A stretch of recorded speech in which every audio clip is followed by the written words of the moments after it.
Hey guys, Ali here with Local Knowledge and BD Outdoors. Today I want to talk about one of my favorite baits and when to use it.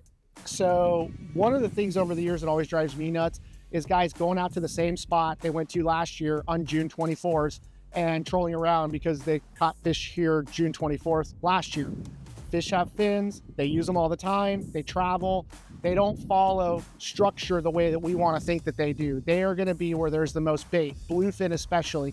Every rule that you've ever learned about offshore fishing and where to find fish, bluefin will very quickly rewrite that book for you. So when am I going to put this bait out? And there's several situations. The most obvious, see fish up on the surface blowing up. A foamer, a spot of rolling fish, whatever. I'm going to put this bait out and I'm going to try to deposit it right into the foamer. And I'm going to show you guys some tips on how to actually get the kite to land exactly where you want it so that your bait goes right into a school.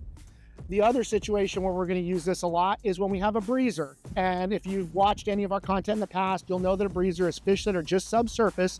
Their fins are tickling the surface and it kind of looks like a windy spot on the water, right? We're always looking for breezers. We're always looking for foamers. Another instance where I'm going to put this out, and this is going to be more of a kind of a blind thing, but when I'm getting little random marks, if I'm trolling through an area and I'm kind of working it and I pick off a fish here, I pick off a small pack of 3, pick off a couple, whatever, I'm going to put this guy out and we call it prospecting. And I'm just going to walk him around over those marks. I might drop waypoints on those marks, but I'm going to put this out on the kite and I'm just going to cruise over them. There's a couple ways I can do that. Traditionally, we would put a bait out and we'd walk around at 1 or 2 knots, but with the way this bait is designed and weighted, you can actually pull this at a much faster speed off the kite. So for my mind, if I can have a couple of sprinter bars behind me or a couple of Mad Max behind me, and then this guy off the side of the boat under the kite, that's an ideal situation, and that's what we're doing the most these days. I'm always going to keep my boat sort of perpendicular to the wind, more or less, because I want the kite out off the side of the boat, and that's really the only thing you need to be cognizant of while you're prospecting with this. Keep it off the side of the boat. Anywhere from like a 90-degree angle to sort of trailing you at like a 45-degree angle is totally fine.